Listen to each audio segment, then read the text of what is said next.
Remember the simple joy of blowing a bubble so big it popped all over your face? That iconic pink gum has been a part of childhood for nearly a century. But what if I told you it was never supposed to exist? It was born from a sticky, failed mess and accidentally perfected by a man who wasn't a candy maker or a scientist, but an accountant just tinkering on his break. This is the story of how a cost-cutting experiment gone wrong changed candy forever. Long before we had gum made for bubbles, people were chewing on natural stuff for thousands of years. Ancient Greeks chewed resin, while Mayans used chicle, a sap from the sapodilla tree. By the late 1800s, the modern chewing gum industry was taking off in America, with companies like Wrigley's making the market incredibly competitive. To stand out, you needed the next big thing. For Frank H. Fleer, the founder of the Fleer Chewing Gum Company in Philadelphia, that big thing was a simple yet elusive dream. A gum that could blow bubbles. He just knew customers would love a gum they could inflate. So in 1906, after messing around in his lab, he finally created it. He called it Blibber Blubber. The name perfectly captured the playful spirit he was aiming for, but it also hinted at its massive flaw. Sure, you could blow a bubble with Blibber Blubber. The problem was what happened next. The gum was incredibly sticky and fell apart way too easily. When a bubble popped, it clung to skin, hair, and clothes. The only thing that could reliably get the mess off was turpentine. As you can imagine, parents were not thrilled, and kids were frustrated. The dream of bubblegum was a commercial failure. Frank Fleer had invented the world's first bubblegum, but it was totally unusable. He shelved the project, and Blibber Blubber became a forgotten piece of candy history. For over 2 decades, the dream lay dormant. Professional chemists at Fleer tried and failed to solve the sticky puzzle. Frank Fleer himself passed away in 1921, never knowing that 7 years later, his company would accidentally solve the very problem that had haunted him. The solution wouldn't come from a seasoned chemist in a lab coat. It would come from the last person anyone expected. Meet Walter Deemer. In 1926, Deemer was a 23-year-old high school graduate who had just been hired by the Fleer Corporation. But he wasn't there to invent candy. He was an accountant, hired to crunch numbers. He knew a lot about math, but almost nothing about making gum. At the time, the Fleer Company was looking for ways to cut costs, and one of their biggest expenses was buying pre-made gum base from another supplier. The new plan was to bring that process in-house. Because they were short on space, the company set up a new experimental lab right next to Walter Deemer's accounting office. For years, the company's best minds had tried to create a working bubblegum and failed. Now, the simmering pots were just a few feet from Deemer's desk. Deemer wasn't a chemist, but he was curious. He liked to putter around in the lab in his spare time.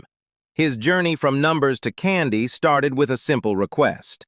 One day, a lab worker asked him to watch the pot of a simmering gum batch for a few minutes. That small moment sparked his interest. He saw the ingredients, watched the process, and an idea started to bubble up. He figured if he could help create a cheaper gum base, it would be a huge win for the company. Little did he know, he was about to stumble into a discovery that would make him a legend. Driven by curiosity and a desire to save the company money, Walter Deemer started experimenting in his spare time. For months, he messed with the formula, hitting one dead end after another. One evening, he thought he'd finally cracked it. He cooked up a batch that seemed promising. To his and his co-workers' surprise, not only was the gum base cheaper, but they could also blow small bubbles with it. Everyone was ecstatic. This had to be it. But the celebration didn't last long. When Deemer came back to work the next day, his creation had hardened into a rock-solid, unchewable brick. It was another crushing disappointment. But Deemer didn't give up. It took him another 4 months of trial and error. He kept tweaking the formula, with one key change being the addition of more latex, hoping it would make the gum more elastic. Finally, one day in August of 1928, it happened. He pulled a piece of the new mixture from the pot. It felt different. It was less sticky than anything before, yet it stretched beautifully. He cautiously raised it to his lips and blew. He had it! He rushed to share the 5-pound batch with his office mates. The scene was pure, chaotic joy. Suddenly, accountants and clerks were blowing huge bubbles, and, as Deemer later recalled, prancing all over the place. The stuffy office had turned into a candy-fueled party. The decades-long problem of blibber blubber had been accidentally solved, not by a team of experts, but by a 23-year-old accountant who just refused to quit. Deemer had solved the stickiness and the brittleness. He had a formula that could hold a bubble without causing a disaster. But one problem remained. The gum was an ugly, dingy gray color. It might be fun to chew, but it didn't look very appetizing. The gum needed some color to appeal to customers.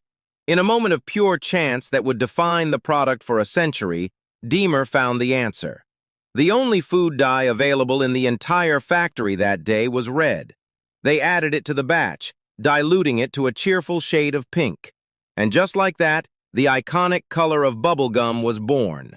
Not from market research or some grand design, but simply because it was the only option they had.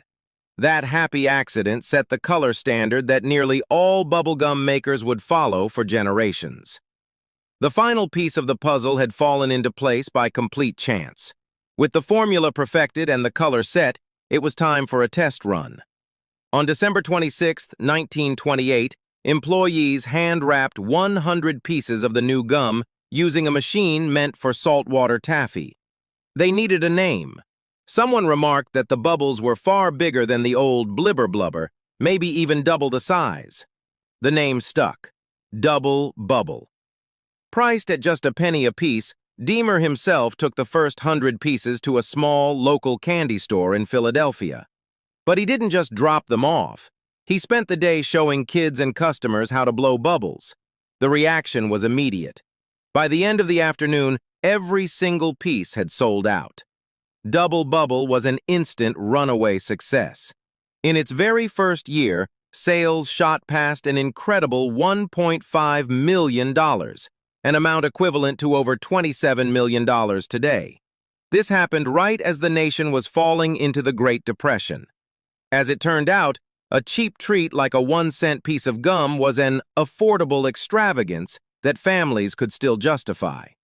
To keep the momentum going, Deemer became an evangelist for his own invention, personally training the company's salespeople on how to blow bubbles. In 1930, Fleer made the gum even more appealing by adding small comics to the wrappers, known as the Fleer Funnies, which featured characters named Dub and Bub. Walter Deemer never patented his formula, so he never received any royalties from the massive industry he helped create. The company worried that filing a patent would mean giving the secret recipe away. But Deemer said he had no regrets. His accidental invention launched him out of the accounting office and into a remarkable career.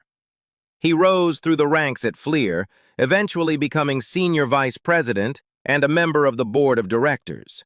He traveled the world for Double Bubble and stayed with the company his entire career, retiring in 1970.